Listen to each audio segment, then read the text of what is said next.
Before his movie Parasite won Best Picture at the Oscars, Korean director Bong Joon-ho made a plea to North American moviegoers: don't get hung up on the one-inch barrier of subtitles and make the effort to see some amazing movies that aren't in English. So, our film critic Rad is here with a few suggestions for you. This is a fantastic idea to do this segment. But before we get started, I do want to talk about the category that Bong Joon-ho actually won. They changed the category from foreign language film to international film. Why the change? Well, you know, I mean, the Oscars have been getting a little mockery about the title foreign language film. I mean, if you remember last year when Alfonso Cuarón won the prize for best foreign language film, he kind of mocked the idea of it. And, you know, people felt that foreign connotes a certain otherness, as if there's like a certain American superiority when you create that divide, when you call it foreign. So they changed it to international film. And when Bong Joon-ho won Best Director, he commended the Oscars for making that change. Okay, but let's be clear. It's strictly a name change, right? Yeah. So, because when I first saw it, and I thought, oh, well, this means because it's not foreign language and rather international, then that will open up the Academy Award possibly to English, Canadian, Australian, New Zealand, British, to anyone who speaks English, but you're saying that's not the case. That's not the case. The rule still stays the same, that the film still has to be predominantly in a language other than English. And the film still has to be, there's only one film submitted by country. Right, that still applies. All right, well, let's start with an international film being released this weekend, The Portrait of a Lady on Fire.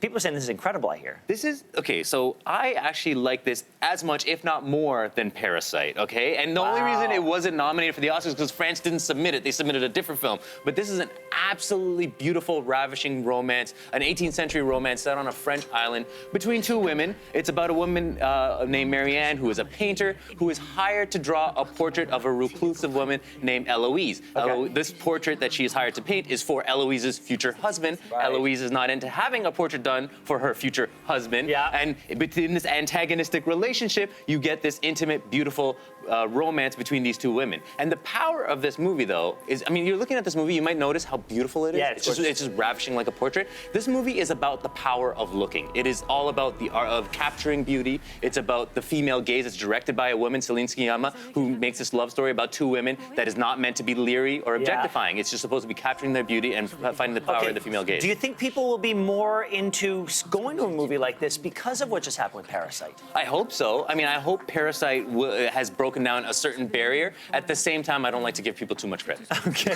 All right, let's go back in time. Let's go revisit some of the great foreign films that audiences might have missed out on. La Ventura is one that you say is one of your favorite movies of all time. Yeah, I mean, look, La Ventura is competing with The Godfather and Nashville as my favorite movie ever. Like, this is like, it is that powerful. Is it's this in black and white.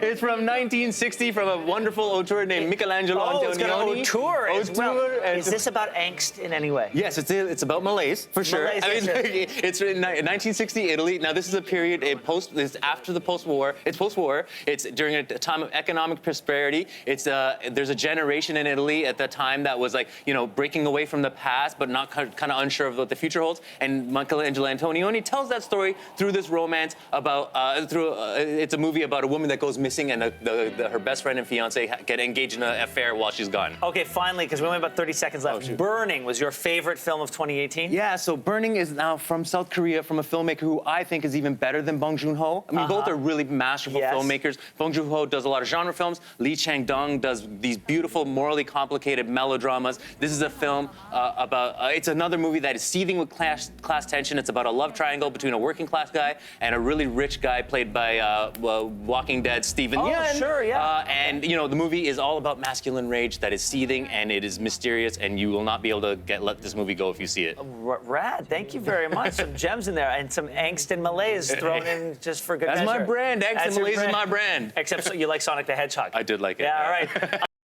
Thanks for watching. If you like this, be sure to subscribe here. And you can check out more Your Morning videos right here.